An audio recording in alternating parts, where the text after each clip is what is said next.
quorum just by eyeballing it. Hello, everyone. This is Charlie Zally. I'm chair of the Met Council, and this is the Metropolitan Council meeting this December 22nd, 2021, a sunny afternoon where the sun will set in 30 minutes, which is a few seconds more sunlight than yesterday.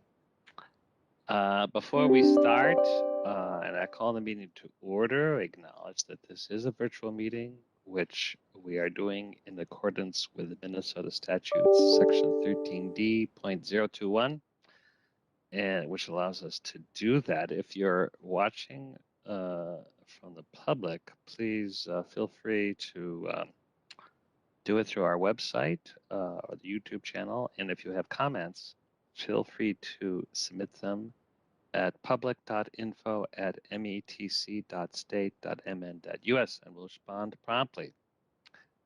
We will have an opportunity for a couple of people who have pre-registered to make comments.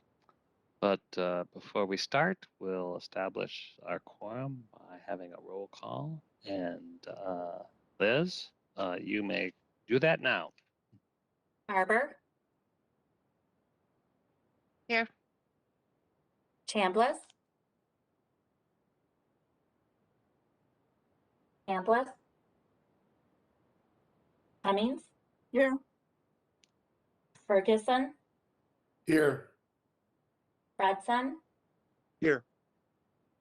Gonzalez. Here. Johnson. Here. Lee. Here. Lilligren. Here. Lindstrom. Here. Musset. Here.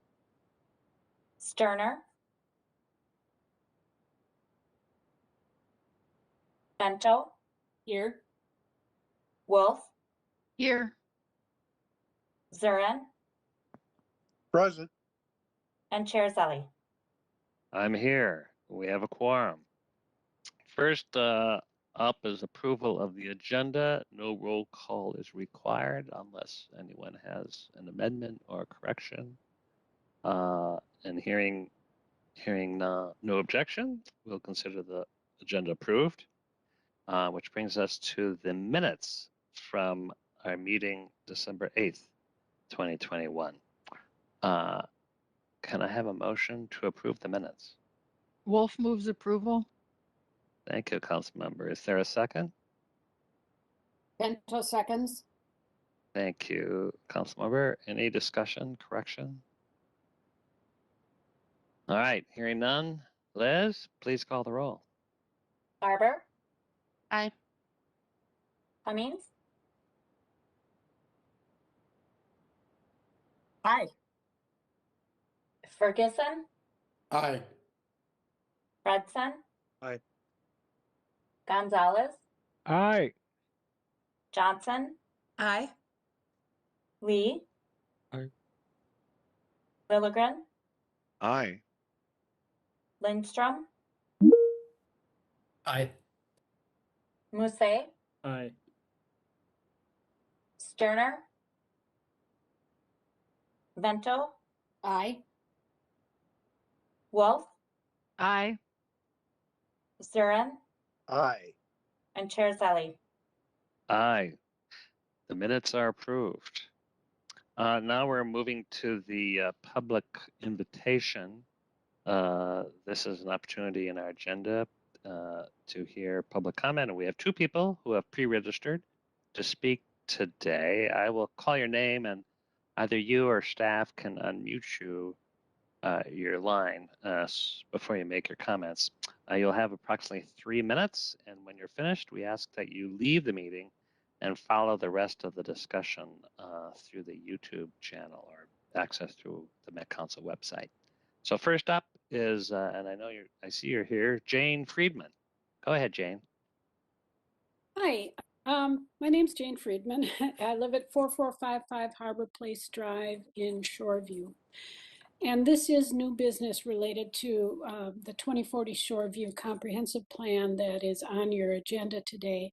and it's about events that have happened since the December 16th committee meeting, the Community Development Committee meeting. The residents of Shoreview have been relying on the 2040 comprehensive plan on the city's website since 2018. We just found out on Friday that the plan has not yet been approved by the Met Council. Furthermore, we learned that the city has been tweaking the plan for years. We didn't weigh in at the council at the committee meeting on December 6th because we didn't know about it. A resident testified in a city meeting this past fall that she couldn't find the approval of the comp plan in city or Met Council records. The city failed to respond that the comp plan, while last updated in 2018, according to the city's website, has not yet been approved.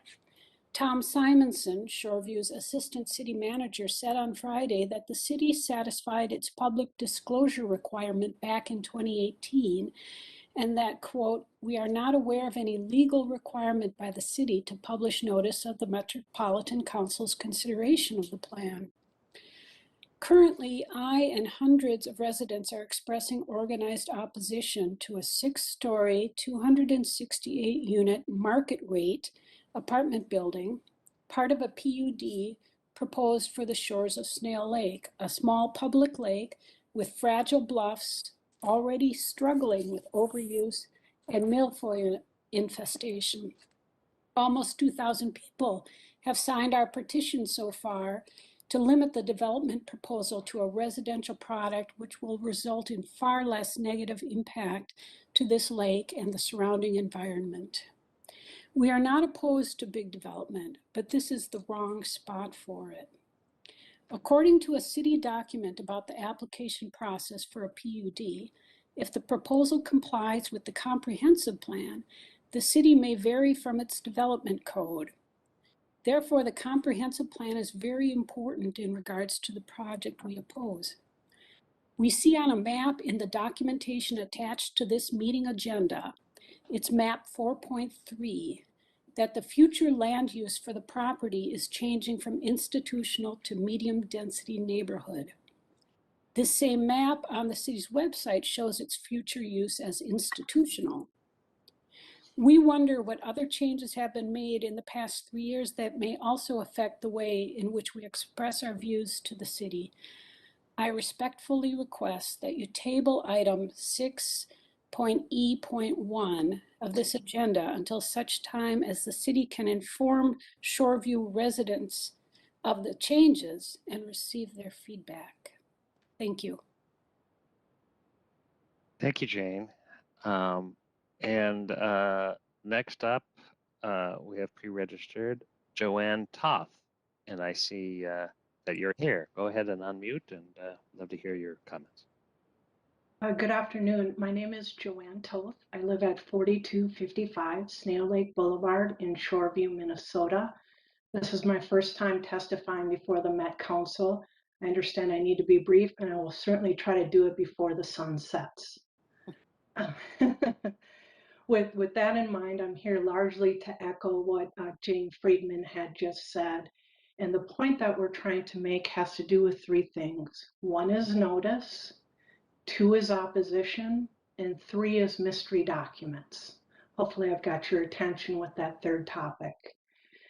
The notice that we're referring to is you're all familiar with how the comprehensive plans work procedurally and the amendment process, but imagine being the typical taxpayer. It's a very confusing process, to say the least, because 2 avenues have been happening. 1, the city's holding hearings on whether a mammoth apartment building should be built on the shores of a pristine lake without even having a comprehensive plan that's final and effective, and not telling us taxpayers that it's not final and effective.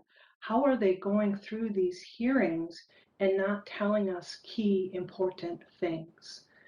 The second avenue of notice that's going on is notice in front of the Met Council. Obviously, when you get to the amendment stage, notices need to come to you. We've not been informed by the city of Shoreview of any of the hearings before Met Council or given an opportunity to join in. So as a result, that leads me to the second topic, which is opposition. There is grandiose opposition, not just to development. We're not opposing any and all development. We're opposing this development where apparently density, a huge apartment, trumps everything else in the state of Minnesota, including clear-cutting trees, destroying wildlife marsh, removing nesting habits of our wildlife. And we want you to know at the last meeting before the Met Council, it was reported there was no opposition to the comprehensive plan. That's flat out not true. There's 450 pages of opposition to the comprehensive plan as it relates to these mammoth developments. There's petitions that have been signed. There's hundreds of people testifying at hearings. There's minutes of those hearings. So now we're up to a stage where there is opposition and you're aware of it. And we leads to the third topic of this mystery document. What we're trying to say is the city of Shoreview has submitted to you what they call an amended plan. On page 52 of 366, there's a map that for the Shoreview Lake area that I'm referring to, just on the north end of the lake, it's taking what was always marked as institutional and it's changing it to medium density residential. I'm not trying to accuse anyone at the city of any underhandedness. I'm just truly trying to understand how a major land use change, like institutional to medium density residential, happens without any public comment. And when you have these glaring issues, what I'm asking for as a remedy is, would it be appropriate to table the City of Shoreview's comprehensive plan amendment at this time and allow for some more feedback before either the Met Council or the city? I'm not sure how it works, but we're certainly open to your suggestions. We're just trying to have a process where there's transparency and all the community comments are considered. Thank you very much for your time. And I see, just for the record, the sun has not yet set. You are very timely. Thank you for your comments. All right, now we're moving into the next item on the agenda, which is the consent agenda. Is there a motion and a second to approve the consent agenda?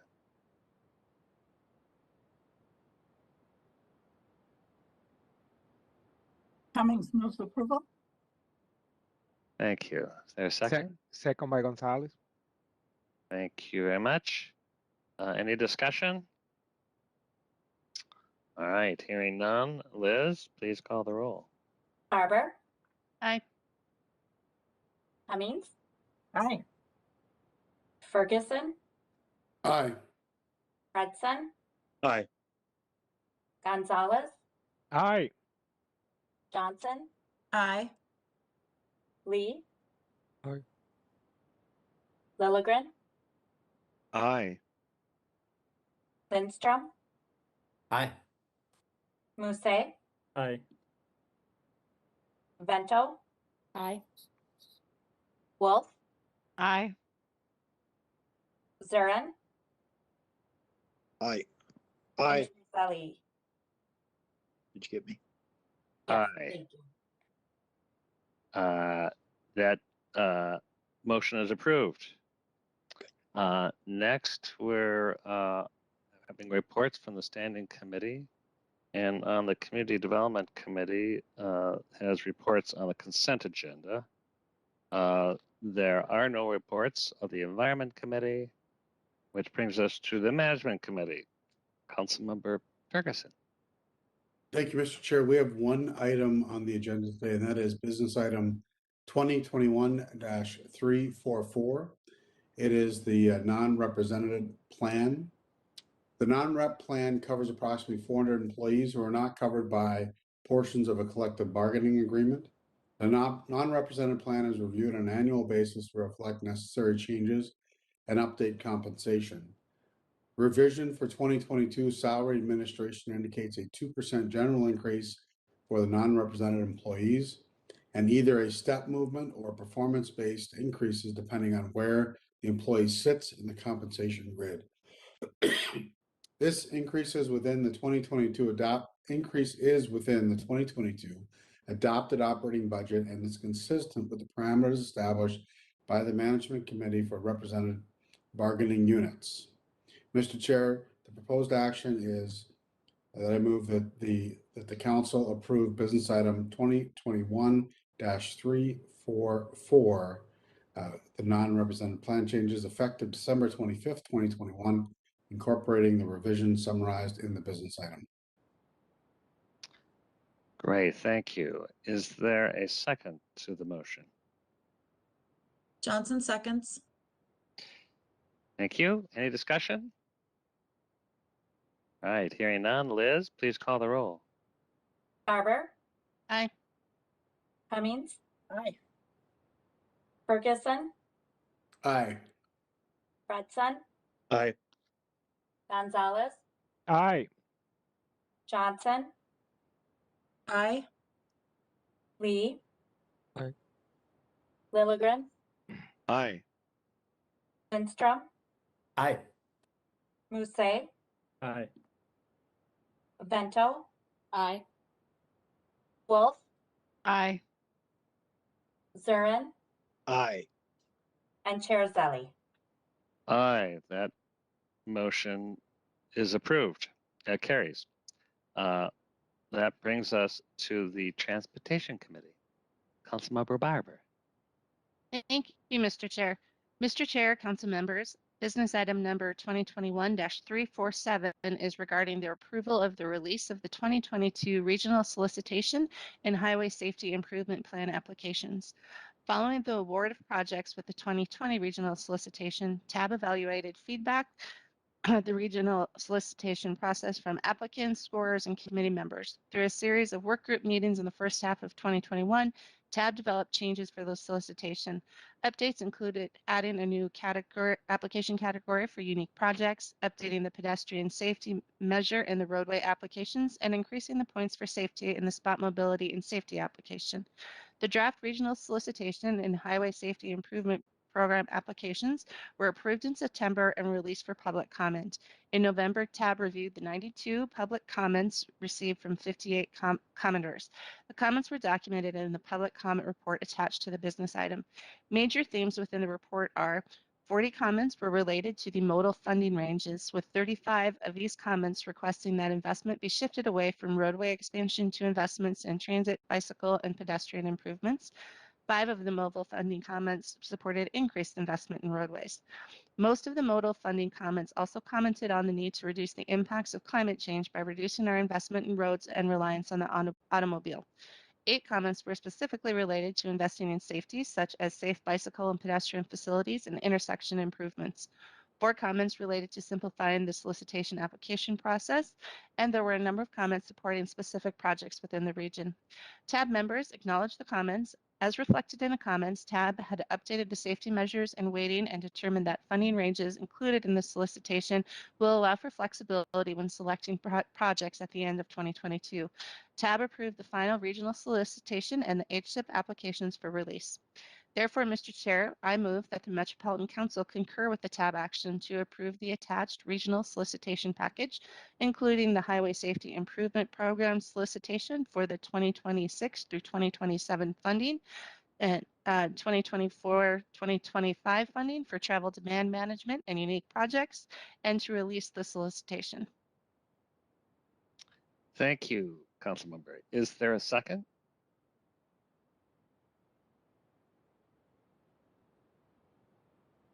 Second by Lee.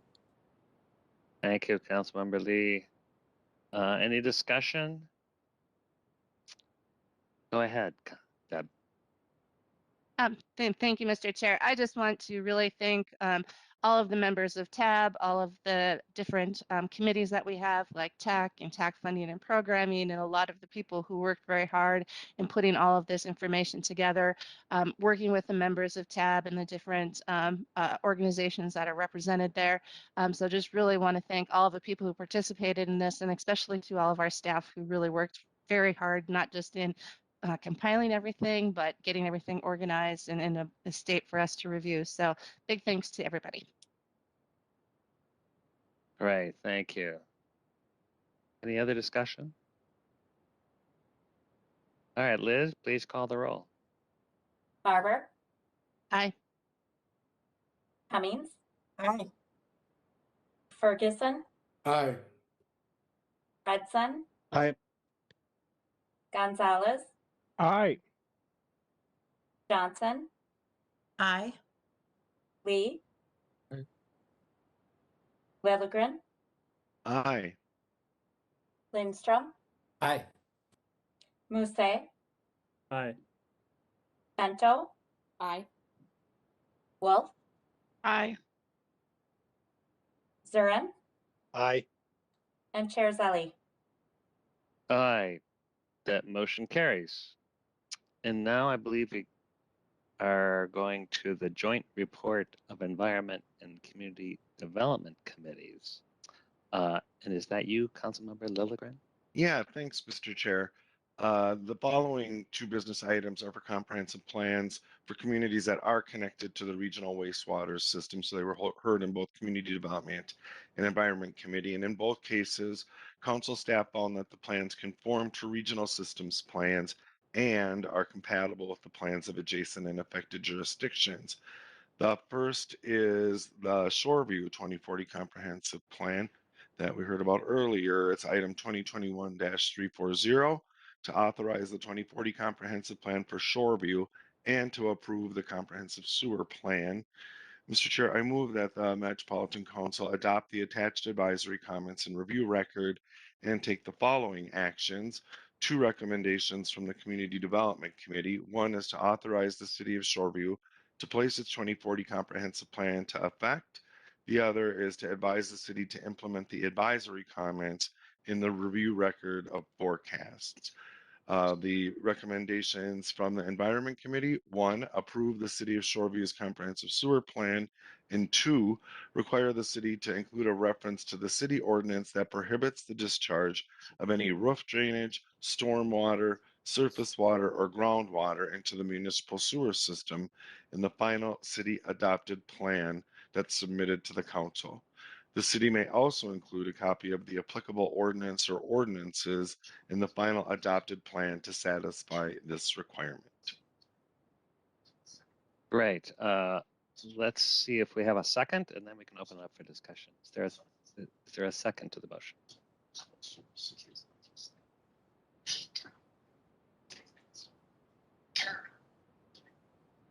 Wolf seconds. All right, thanks, Councilmember Wolf. Any discussion or questions?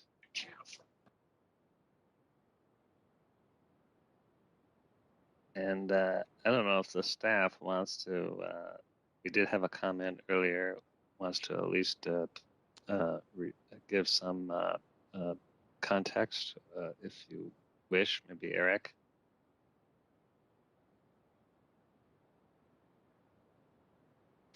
Councilmember Vento.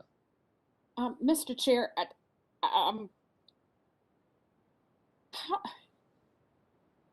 what point do citizens get heard in this kind of a situation? I'm really concerned about the comments we heard prior to this conversation, and I'm really struggling with this, and I know I'm becoming kind of a broken record on it, but this is becoming increasingly difficult. Excuse me. Hang on. Murphy, stop. Murphy, Kate. Come on. Oh. Come on. Go get him. I'm sorry. No problem. The neighbor's dog. I thought you were talking to me, but that's good. Okay. Mr. Chair. But I don't know where citizens get heard, and I have two concerns. One is, I think it's becoming increasingly difficult for cities to communicate with their citizens. We have the decline in community newspapers and publications. Murphy. And we also have, where do they get heard? How do they get heard? How do they get the information they want? So those are my points, and I'll be quiet, and Murphy will too. And Mr. Chair, this is Councilmember Lilligren. I see that Director Barajas is here as well, and I think maybe she could at least touch on the points, respond to the points that Councilmember Vento raises, and I'm sure there'll be more discussion, but maybe to get to answer that question, how do people get hurt? I see you on the screen, and we discussed what's within our authority as council for the comprehensive plan, and what's really in the jurisdiction of the municipality. And often those get confused. So, and I just think it's worth a comment. And I see many ex-mayors nodding their heads. So, Lisa, why don't you just give us not a deep, but kind of a framing of this, of our roles. Sure. Thank you, Mr. Chair. Council members, Lisa Barajas, Community Development Director at the council. By law, local governments are required to hold at a minimum public hearings on their plans before submitting them to the council for review and authorization. As a reminder, the council doesn't approve comprehensive plans. We do approve the comprehensive sewer plan, but not the overall comprehensive plan. So discussion on whether or not certain property should be guided a certain way should be happening at the local level, and city councils, town boards and county boards making those decisions for their respective plans before it's sent to us. And they do that after they have a public hearing on the plan, at least one, as is required by law. Local governments may hold more hearings and have more public discussions at their discretion. And then prior to their actual adoption of their plan, after the council's review and comment and authorization of their plan, they must then formally adopt their plan again locally. And they can do that either with another public hearing. That is not required by law, but it can be something that by ordinance or other local rule that they do on their own. So it's at the local level that public comment is taken on, especially individual parcels.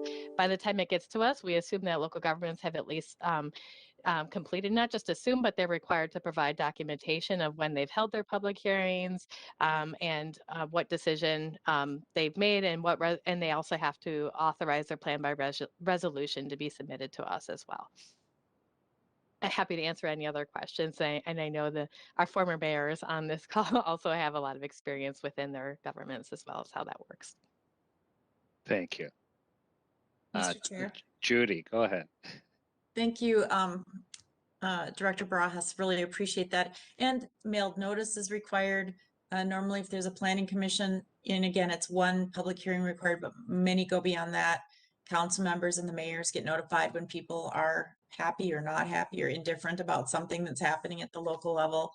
And so we get it when it's, really staff is recommending approval, goes through our committees, and it'd have to be really sideways with our systems plans to not meet our requirements. And I do appreciate the point too that we don't approve the plan other than the sewer plan, but we accept it and then it's sent back to the community to adopt it. So there is quite a bit of public input, and I know even through the pandemic, notices are still the same and people have pivoted like we have, but typically a community does go well above what state law requires to ensure that there is public input. All right, thank you. Councilmember Wolf. Thank you, Mr. Chair. And we did have this conversation a few meetings ago with another city, but the only way we can say no to a comprehensive plan is and send it back. Right? We're not approving it, but we can't authorize to say we're not going to authorize it and send it back. Would be if it is a substantial departure from regional system plans. And that's a very high bar. Our local communities have significant local control, and I can't think of any situation where one parcel would be enough of a departure to be a substantial departure from regional systems plans on transportation or sewer or other regional plans. So in answer to the commenters earlier today, the place where you have opportunity is with your city council. Local elections matter, and local elected officials have very broad authority when it comes to land use. So we can't fix it if you don't like what your local officials did, because our authority is very, very limited to the broad measures that a city takes, not what happens on just one parcel. And if they are indeed messing with wetlands and lake quality, the DNR can weigh in on that. There are state laws about messing with wetlands, and the DNR controls what happens on the shorelands of lakes, but we don't have that authority. Thank you. Thank you, and thank you for this discussion. Any other comments? All right, Liz, you may call the roll. Harbor, Aye. Cummings, Aye. Ferguson, Aye. Fredson, Aye. Gonzalez, Aye. Johnson, Aye. Lee, Aye. Lilligren, Aye. Lindstrom, Aye. Musse, Aye. Vento, Aye. Wolf, Aye. Zurin, Aye. and Chair Zelli. Aye, that motion carried. Councilmember Vento, do you have a question? Thank you. I know that, as I noted in the midst of a barking dog, that it feels like I'm a broken record, and I apologize for that. It's just something that I really struggle with in terms of the people who live in our cities and townships, and how they stay connected. Public notices aren't what they used to be, I don't think. And so whatever we can do to help increase people's understanding of the process, I think is really important. I learn a lot every time those of you who have been mayors and city council members talk about what you go through at the city level, and I really appreciate it. So thank you. Okay, thank you. And I think maybe as we approach the next comprehensive planning cycle, it might be good for all of us to get the refreshers to the whole process and where public has an opportunities to weigh in. All right, we have another business item before the before the Environment and Community Development Committee. Councilmember Lilligren. Yeah, thanks, Mr. Chair. And before introducing this item, I'll just to kind of wrap up the last conversation. Right now, we are in sort of planning for our 2050 comprehensive plans. And so I'm sure staff is hearing this input. Council members will have opportunities to have input on how we structure that. And just an observation, you're talking about housing and other things. This council seems to really be taking a direction of trying to create toolboxes or other supports for communities, acknowledging the range of resources available across the metro, so that communities, we may have more tools available to do community engagement, to do outreach and things. So with the statutory requirements are the floor, right? That's the minimum. And we'd like to see how we can support our communities in going above that. So I'm glad we had this conversation, very informative. And then our final business item is 2021-341. It's the 2040 Comprehensive Plan for North Oaks and the approval of the Comprehensive Sewer Plan. Council staff found that North Oaks Comprehensive Plan is consistent with council policy for housing. And Mr. Chair, I move that the Metropolitan Council adopt the attached advisory comments and review record and take the following actions. 1, authorize the city of North Oaks to place its 2040 comprehensive plan into effect. 2, revise the community designation for the suburban portion of the city to emerging suburban edge. 3, revise the city's forecast upward as shown in tables 1 and 2 of the attached review record. 4, revise the city's affordable housing need allocation for 2021 to 2030 to 68 units. 5, advise the city to correct the affordable housing need allocation in the final plan that is adopted by the city and incorporate the revised local water management plan into the final plan that is adopted by the city. And as part of the final plan submittal, provide the council the date the Vadnais Lake Area Watershed Management Organization approves the local water management plan and the date the city adopted the final local water management plan, and advise the city that the plan is inconsistent with council housing policy for land supply and therefore the city will be unable to enroll in the Livable Communities Act programs, and council staff are available to discuss potential changes to guiding the land use and density changes needed to address council housing policy inconsistencies. The recommendations from the Environment Committee are to approve the City of North Oaks Comprehensive Sewer Plan and advise the city to first adopt local controls prohibiting the discharge of groundwater and stormwater into the sanitary sewer system and submit a copy of said ordinance to the council as an amendment to its comprehensive sewer plan. And finally, to take any needed future steps to mitigate excess I&I following a council-led planning effort in 2022 or 2023 to monitor the city's wastewater flow for excessive I&I. Thank you. Is there a second? I'll second that, Mr. Chair. Right. Any discussion, comments? All right, hearing none. Oh, we do have Peter. Go ahead. Just real quickly, Mr. Chair. Sorry, I have to unmute myself just real quickly, kind of going back to the last conversation, but related to this comp plan. North Oaks, probably the most unique city within our region. And a city that is facing development. And in terms of local elections matter, the development that is being proposed in North Oaks is quite controversial and a big subject of their last election. And if I understand correctly, if memory serves, there was some changeover on the city council.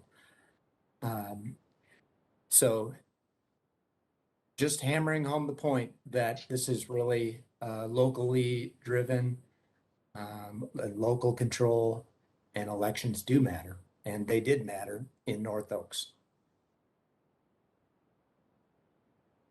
Well, I grew up in North Oaks when it was dirt roads, and the entire village, all 5 families, met on the sides of Pleasant Lake, and it wasn't quite as complicated then. Any other comments, questions? All right, Liz, please call the roll. Barber, Aye. Cummings, Aye. Ferguson, Aye. Hudson, Aye. Gonzalez, Aye. Johnson, Aye. Lee. Aye. Lilligren, Aye. Lindstrom, Aye. Musse, Aye. Vento, Vento, Aye. Wolf, Aye. Zurin, Aye. and Chair Zelli. Aye, that motion carries. We're on to other business, and there's 2 items. The first item is 2021-354, appointments to the Transportation Advisory Board. This is a motion to appoint 7 representatives to the tab, including districts A through D, a non-motorized representative, 2 transit representatives, and their alternates due to term expirations. I continue to admire and appreciate the advisory committee appointment votes. The advisory committees, all the members do critical work for the Met Council, and as Deb Barber has pointed out before, they really are helping shape the policy that guides the region. So we've recruited these openings through partner community organizations, council members, council communication channels since October, and a special shout out to council members Barber and Cummings, who served on the nominating committee. And we had a really exceptionally talented group of 15 applicants, and the nominating committee did an excellent job putting together a list for my consideration, which I approved entirely. So at this time, I would entertain a motion to approve the business item 354 of the Transportation Advisory board appointments of districts A through D, non-motorized and transit representatives and their alternates for a 2-year term ending January 1st, 2024. Moved by Barber. Thank you, Councilmember Barber. Is there a second? Seconded by Cummings. Thank you. Very appropriate. Any discussion? All right, hearing none. Liz, please call the roll. Mr. Chair, Councilmember Cummings is I was requesting. going to make a comment. Oh, please go ahead. I missed your hand. I was just going to comment that it was really, really wonderful to be a part of the committee interviewing the individuals, the quality and the ideas and the thoughtfulness and the passion. And it's amazing to hear and to see and to be a part of that. And it's really inspiring to me. And I just am grateful to all of those who showed so much interest. And the quality is just fabulous. And I'm just excited to see where TAB will go and how it will continue to evolve and how these new ideas and creativity get implemented as we move forward. It was just really an honor and a privilege to be a part of the committee. So thank you for that. Thank you. Really important work. Appreciate your comments. Am I missing anybody? No. Okay, Liz, please call the roll. Barber, Aye. Cummings, Aye. Ferguson, Aye. Fredson, Aye. Gonzalez, Aye. Johnson, Aye. Lee, Aye. Lilligren, Aye. Lindstrom, Aye. Musse, Aye. Vento, Aye. Wolf, Aye. Duran, Aye. and Chair Zelli. Aye. Thank you. Those appointments are ratified. Next up, our perhaps final business item of the year is 2021-355 to appoint 4 representatives to the Transportation Accessibility Advisory Committee, including districts E through H, due to term expirations. And in this case, I want to thank Councilmember Sterner, Councilmember Wolf, and the TAC chair, David Finley, who served as the nominating committee for the TAC appointments. And they also did a lot of hard work and support for this important work for these advisory committees. So this is similar to the TAB. We've been recruiting openings far and wide, and we've really been doing that since October, and we got a very good slate of candidates. So with that, I will entertain a motion to approve business item 2021-355, the Transportation Accessibility Advisory Committee appointments of districts E through H for 2-year terms ending January 1st, 2024. Is there a motion? Wolf moves approval. Thank you. And thank you, Councilmember Lee. Any discussion, questions? Wendy? Thank you, Mr. Chair. I would just comment, we had some very, very qualified people that applied, and all of them would have been fantastic in the positions. So I just wanted to comment about that so that the people who weren't selected know that they were all very, very talented and qualified. And we had a tough time making a decision when we had to actually pick one for some of the districts. So. Well, I appreciate that comment. As we've heard before, it never ceases to surprise me that we have so much talent and interest in public service during a very difficult time with COVID and these virtual meetings, and yet this is such important work. So that's great to hear. Any other comments, thoughts? All right, Liz, please call the roll. Barber, Aye. Cummings, Aye. Ferguson, Aye. Fredson, Aye. Gonzalez, Aye. Johnson, Aye. Lee, Aye. Lilligren, Aye. Lindstrom, Aye. Musse, Aye. Bento, Aye. Wolf, Aye. Zarin, Aye. and Chair Zelli. Aye. Those appointments are ratified. Now we are applying for any council members who wish to have any reports, share any thoughts. Chair, I just have a question, I guess, for some of the more experienced members of our group. So if we are approving plans, as long as they comply with systems, if a city put some kinds of restrictive policies to, let's say, prevent certain communities from forming in their area, are we saying we would need to approve those comprehensive plans and allow those plans to go into place if, let's say, a particular city or county did not want to have a Somali community develop or Hispanic community develop in their area? That's interesting because it might go up against some state laws, but Lisa, do you want to comment? Sure, Mr. Chair, Councilmember Ferguson.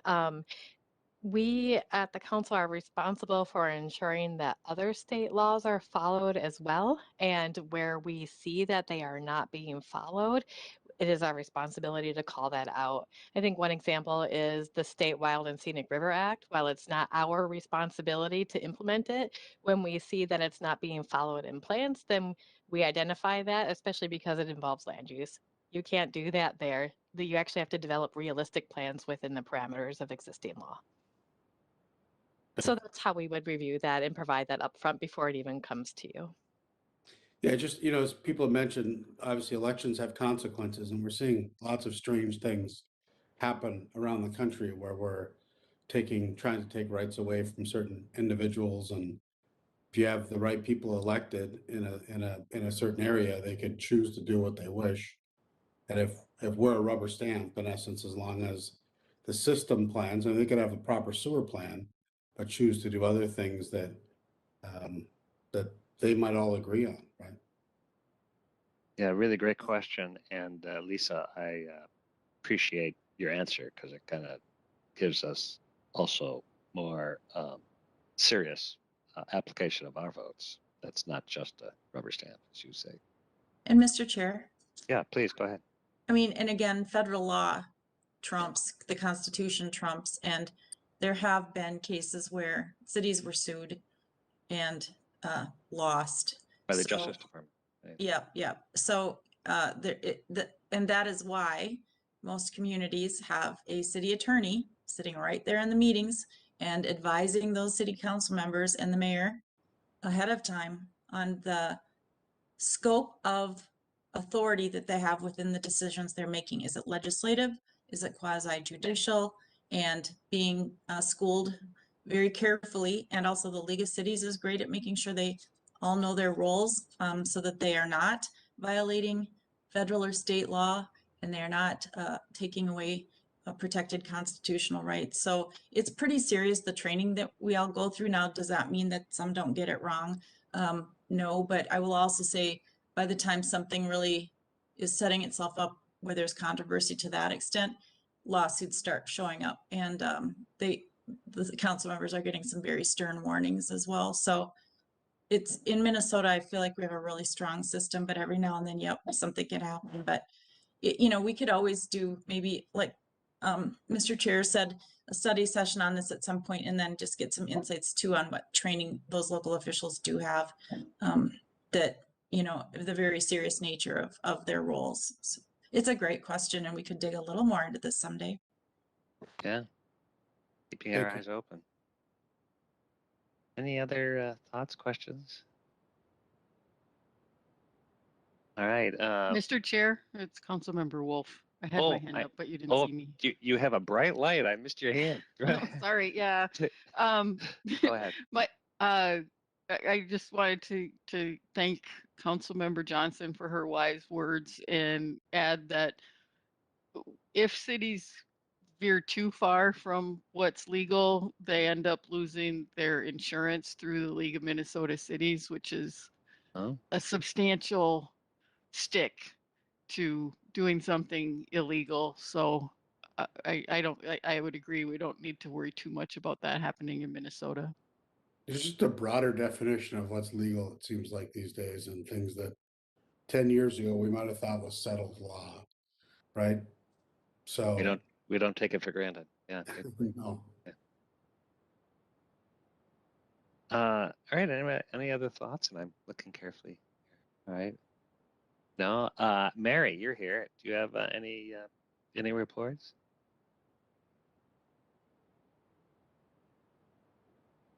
Oh, you're muted, I think.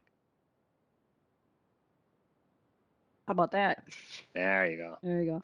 I don't have any reports other than to wish everybody a happy holiday. Thank you. And we have a chief counsel, just making sure all of us are not going to jail. No, excuse me, that we're doing the right thing according to statutes. And do you have any report? Thank you, Mr. Chair. I think I would have a heart attack if you all passed anything like Councilmember Ferguson was talking about. Hopefully we would have stopped it well before that point. But I have no report for the end of the year, but a safe, happy new year to everyone. And I'm looking forward to seeing everyone in person in 2022. That's my wish. Well, thanks, and appreciate that. And it says that I give my report first, but being as chair, I want the last word, and my last word is just to echo the thoughts of wishing everybody a happy new year and a great holiday. I also really appreciate, and I think we all appreciate how much work we all do and how much thought and how we bring our hearts and our brains right here. And it's been a great year to hear the debates and what we've accomplished, and those challenges and those opportunities are still in front of us. So 2022 looks like it's going to be a full year for us, and can't believe it, but it's the last year of this administration. So let's make the most out of this year ahead. And in the meantime, hope everybody has a great holiday, great rest. It's great to see you all, and start of the new year is actually really soon. So we'll see you soon. It's the sun is down. It's time for us to go off and bake cookies. So see you all later. This meeting is adjourned. See you Bye-bye. all. Safe and happy holidays.